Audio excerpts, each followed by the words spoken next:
Even if we go back to the National Youth League Cup, I think that could be a solution. From my perspective, the door is always open.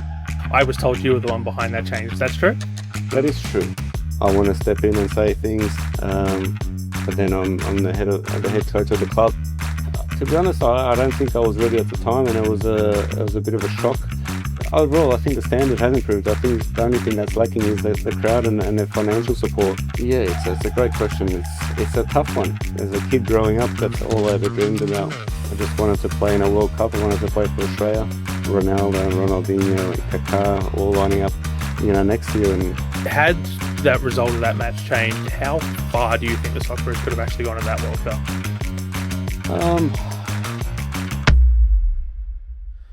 We are just 60 subscribers away from hitting 1,000 on YouTube, which is a very important milestone on this platform because it allows us to start monetizing our content.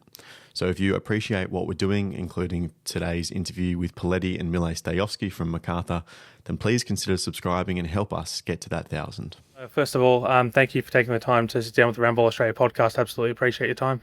No problem. It's my pleasure to be here. The start of the season has just gone, been well documented. You had all those transfers heading out, the likes of Ari FPL, Oliver Jones, Valeria Mann, Dino Arslan gets departed under less than ideal circumstances. You lose the players to the under-20 Cup, under-20 Asian Cup. Like, it seemed like everything that could have gone wrong mid-season did go wrong. How did you find the way to deal with that? It was a difficult period, definitely. Leading into January, we were, I think second or third on the table. Things were going well. We were playing well. Looking very strong. And then, the club got offers for these players, and when the bosses have ideas of selling the players, and we are a club that doesn't get in the way of people moving on. But it did make things difficult for us. And I think we found it hard to find that momentum, and I think towards the end of the season we found it back again, but I think it was just a little too late. You mentioned the idea of not standing in the way, and the club gets offers. No club is turning down what they get offered for Ari FPL for all of 500 minutes at first flight level, but it was such a crucial depth piece for your squad that could come on late in games and really change the game. What does losing someone like him do? Yeah, he was a special talent. I think that's why he got snapped up so quickly, and I was looking forward to seeing what he would deliver this season. We already saw glimpses of it early on. He scored some exciting goals for us. But like I said, the way our league is, the financial situation the league is in, the clubs are in. You can't fault the clubs for looking at selling these talents. And I think we've done a very good job at our club to create a great environment for young players to come and develop, and for us to potentially move them on in the future. And when you look at Ari, and then Jed Drew, Holly Jones, just to name a few, there's a heap of talent that have come through our club, and sometimes you define success by winning things, winning the league or winning the cup, but you can also have success in the way you deal with things day to day, and the environment you create, and the players you sell. Key part to developing those players is the academy. When you lose that many players at once, it makes sense to go to the academy to bring through the next lot of players, but the problem with the setup in Australia is that the academy's in pre-season. These players aren't match fit. They're still, going through in January. What is the solution to that? Because if the A-League is indeed going to continue to be this selling league where you're looking at all the young talent going overseas for transfer fees so the clubs can stay afloat, but the academies are in pre-season, you can't exactly just replace those players mid-season. Yeah, it's a difficult question, right? I think back in the day, back in the NSL, you had a reserve league, which worked quite well, but with the way financially how things are, it's maybe not feasible to do. It's not easy to do, but I think that would be one answer, where you have a league that plays simultaneously, and plays maybe before, so players that aren't playing, that need match minutes, ones who are coming back from injury can play in. Because at the moment, even those players, the way it currently is, if they're over 23 and they're not registered to play in the academy, they can't get minutes. I think it's important that we try and come up with a solution. One solution that the league did have for a while was the Y League, the youth league, but that sort of disappeared around COVID and sort of hasn't made its way back. Do you think something like that is a solution, or just like a general reserves league where it's like to go cross code for a minute? You've got New South Wales Cup in the rugby league, you've got VFL in the Australian rule space. Yeah, I mean, even if we go back to the National Youth League Cup, I think that could be a solution, because they're playing at the same time as us, they're match fit. So if anything does happen, if we do sell players, we can look at those players to come in and step in.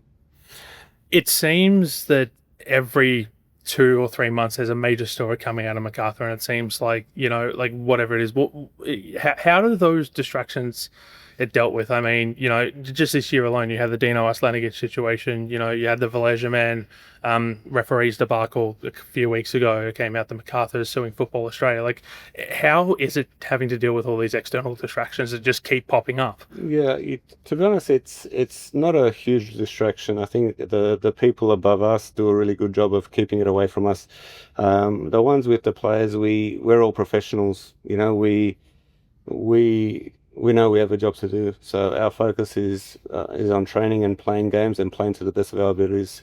We as a coaching staff have to keep the players in line. We have to make sure that they're focused for each game and looking forward to trying to get 3 points on a weekend. So we can't afford to be distracted by too many things, and we have good leaders in the team that help with that as well. Going back to last off-season, I ran into you at a League One game. You were watching the academy side, and it was a couple of weeks after the Ulysses De Villa situation had sort of come to a head.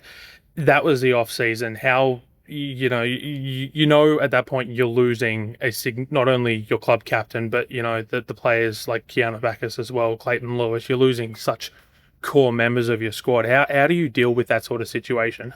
That was a really tough one because it was at the start of the holidays, so to speak. If we can have a break, but it kind of went into crisis mode where we had to look to replace these players. We didn't know what was going to happen, and a few weeks down the line, we were starting pre-season, and we needed to kind of rebuild the squad. So with the help of obviously Sam, the CEO. And others, we were able to get the squad together and refocus and make sure that everybody stays calm under these circumstances. And so we, as a club as a whole, we did a great job, and I thought we did really well. I mean, someone who's one of those players who came in was Luke Bratton, took on the captaincy after Germain left. You bring in the likes of Marin Jakalic. What have they brought to the squad this season that helped to replace those who left? Yeah, I mean, starting with Marin, I think he, I saw his qualities when he was at Melbourne City. I saw what he was capable of doing, and I felt like in our environment, he could excel, and I think he's had an outstanding season. I think he led the league in goals and assists combined, and I think everybody saw the exciting player he can be. Luke Bratton, we needed a leader, somebody who knows what it takes to win things.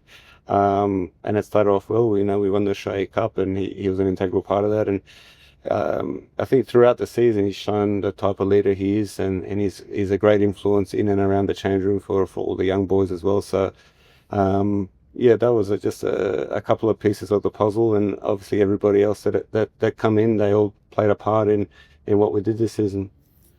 Someone who has complemented Luke Bratton very well over the last few years before he came to Macarthur was Anthony Caceres, and there's reports starting to come around that the club is not only interested in Anthony Caceres, but that interest might be mutual.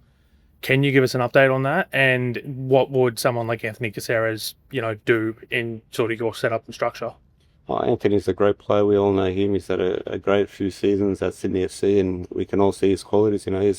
He's been rewarded by playing with the Socceroos as well. So he's a great player. But at the moment, there is nothing concrete, so we can't really comment further. But what I will say is that we admire the player he is. Has there been any update to the Marin Jakalic contract situation, or is it still up in the air? We're still negotiating, and we're hoping that it's going to be a positive outcome, and we're hoping to know within the next few days. Someone coming off contract is Jake Holman. Oh, Jake's been at the club since day one. He's had a great run with us. I think he's developed into a great player, and personally, I think we we want to keep him. We still want to keep him, but I think he's decided to leave the club and try and pursue something overseas. And like I said before, we don't want to stand in people's way, but very very happy for him if he does get something overseas, and I'm very proud very proud of him for everything he's done for the club. He's been here since day one, and been through the ups and downs, and through the success we had with the Australia Cup a couple of times.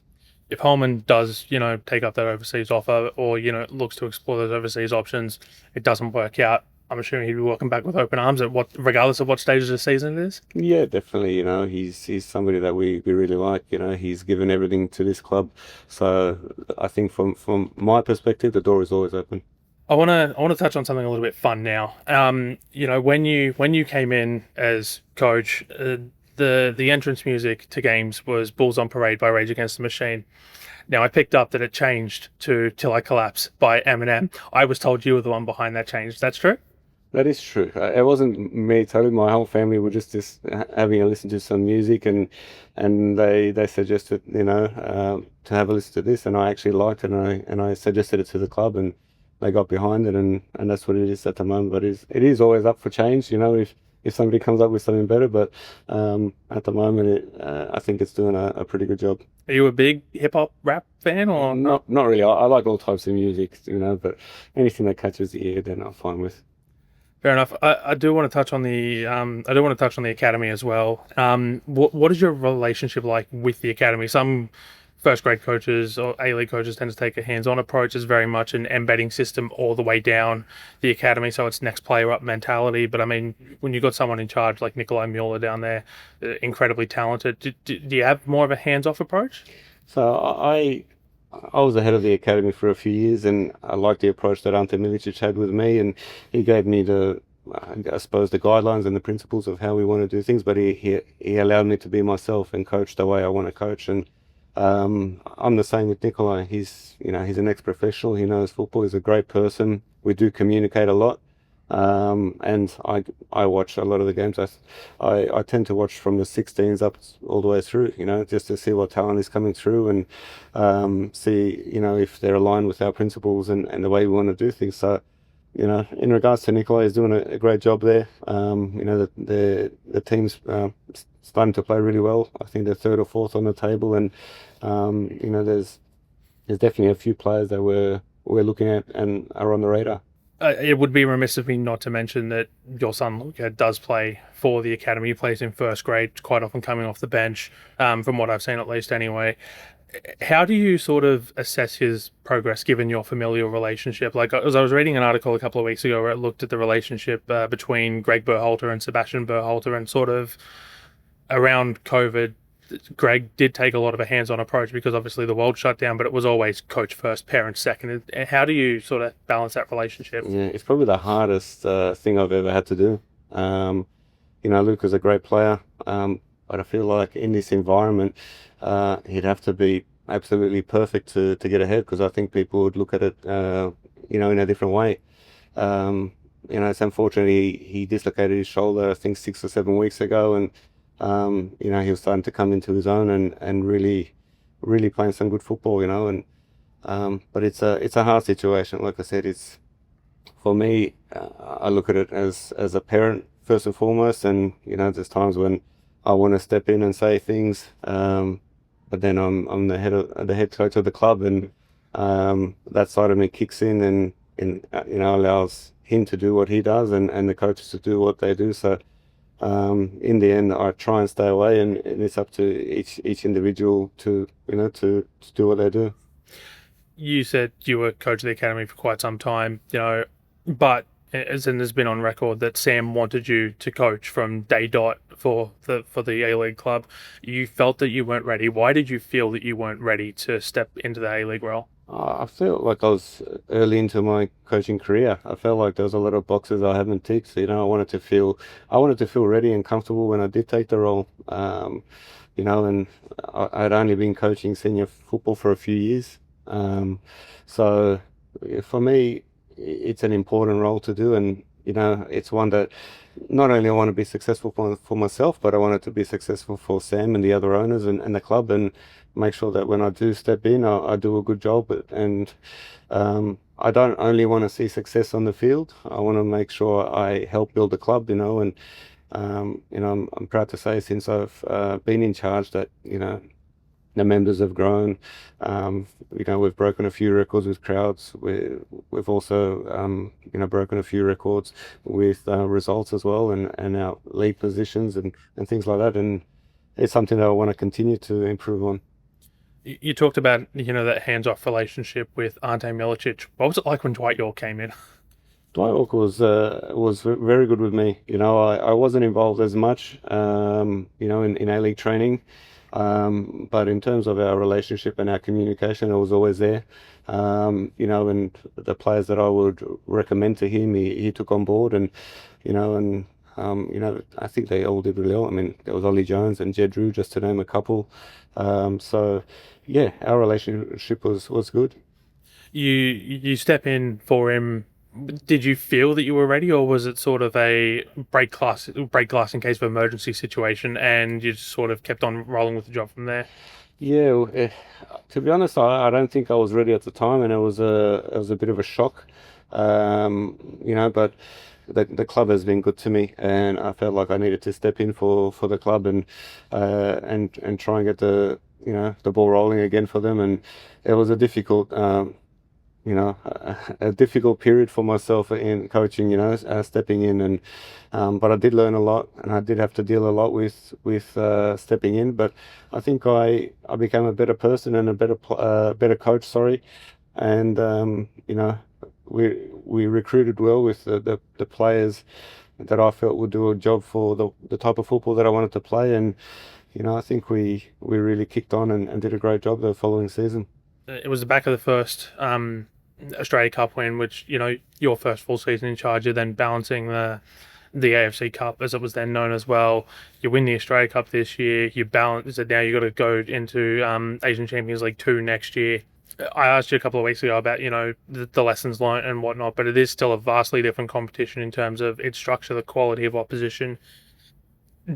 How much is that going to impact squad recruitment? Because we saw Sydney FC this year absolutely load up and then sort of fall away at the back hurdle. How are you going to approach it? Yeah, it's a great question. It's a tough one, especially with the salary caps coming in and one marquee only.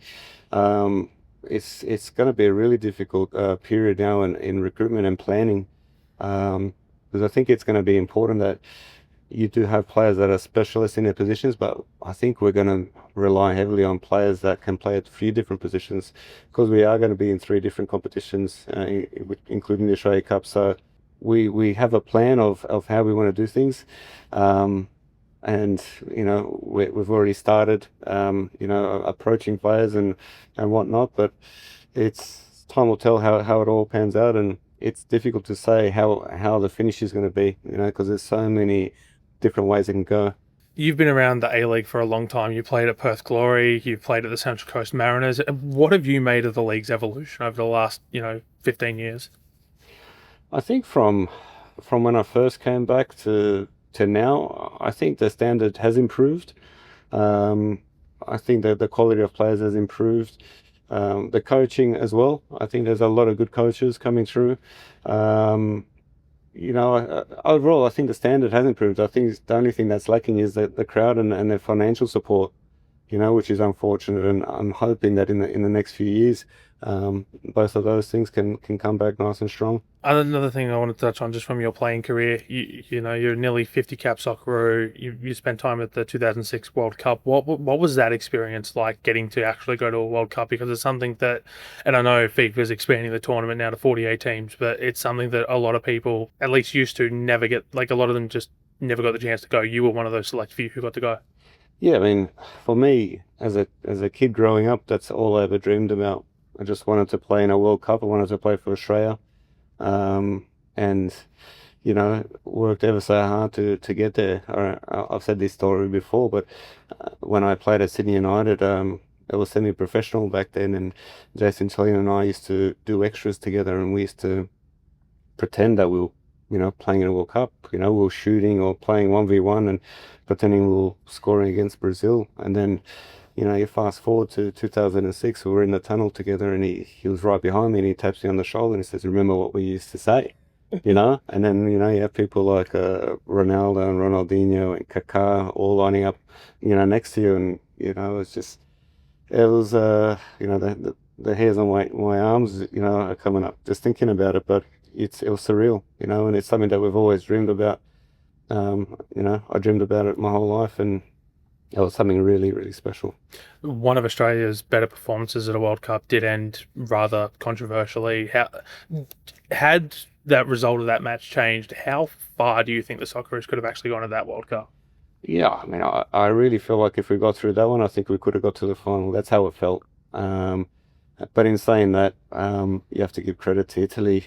For me, people talk about the penalty, that we were hard done by, but I think people forget that Italy played with a man down for most of the game, and we couldn't break them down. So you have to give them credit for that. And in the end, they were champions for a reason.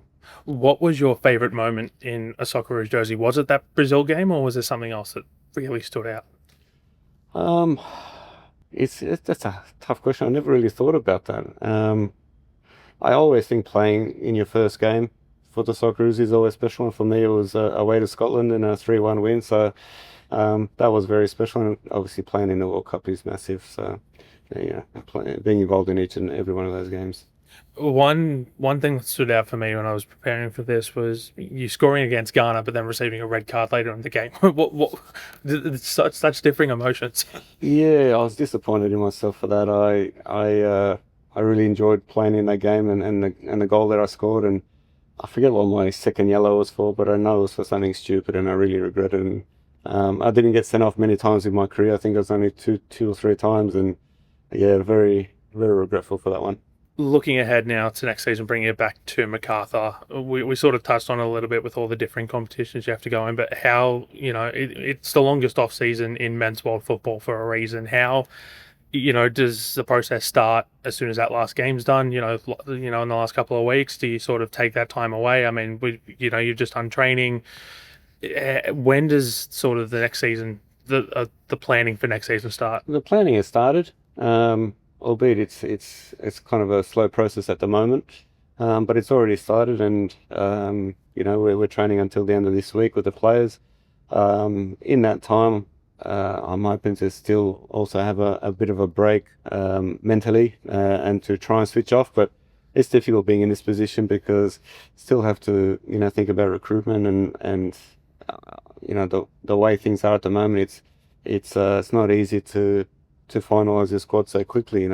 Like I said before, with all the financial restrictions, having only one marquee, we have to be very strategic in the way we're looking at things for next season. So I'm hoping to get a bit of a break, but it doesn't look like it's going to happen so easily. I mean, the transfer market never stops, especially once that June 30 deadline rolls around. I mean, I imagine some of those conversations are going on now, but obviously nothing can happen until the contracts are up and the transfer window opens. When you do get that downtime, what does a day off look like for you in terms of, or just a week off? Like, how do you approach that? Oh, if I'm to look into the future, I'd love to put my phone away for a week, spend time with my wife and my kids. At the moment, the kids are all playing in their football team, so it's still taking them to football trainings and to games on the weekend, but in time off, just spending top quality time with them, and wherever that may be, going to movies or going for walks at the beach, or just spending quality time, because I feel like during the season I'm very distracted and fail to give that quality time to them. No cabin up in the mountains where there's no reception. That way you don't have a choice. That sounds perfect. If you know one, please give me the name. All right, Mile, thank you so much for joining us today on the Roundball Australia podcast. Thanks for having me. It was a pleasure.